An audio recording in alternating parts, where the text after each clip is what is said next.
বন্ধুরা, তোমরা দেখতে পাচ্ছ এখানে মাটন নিয়ে নিয়েছি। মাটনটা পরিষ্কার করে ধুয়ে নিয়ে এবার আমি মশলাটা গোছানোর জন্য পেঁয়াজ কুচি, আদা কুচি, টমেটো কুচি, ক্যাপসিকাম কুচি, শুকনো লঙ্কা, পাকা লঙ্কা মিশিয়ে তারপরে ওভেনে কড়াইটা বসিয়ে তেলটা গরম করে আলুটা ভাজার জন্য আলুটা দিয়ে দিয়েছি। লাল লাল করে আলুটা ভাজার জন্য আমি এখানে মাংসটা মশলা দিয়ে মাখিয়ে রাখলাম।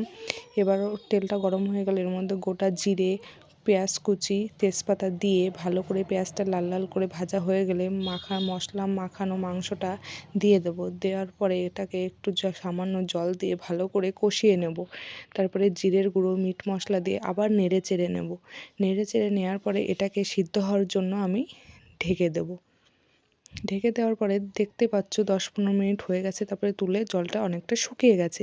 এবার আমার গরম রাখা জলটা দিয়ে দিলাম। তারপরে গোটা গরম মশলা পেস্ট করে আবার দিয়ে ভালো করে নেড়ে চেড়ে স্বাদ মতো লবণ, ঝাল হয়েছে কিনা দেখে এটাকে আমি নামিয়ে নেব।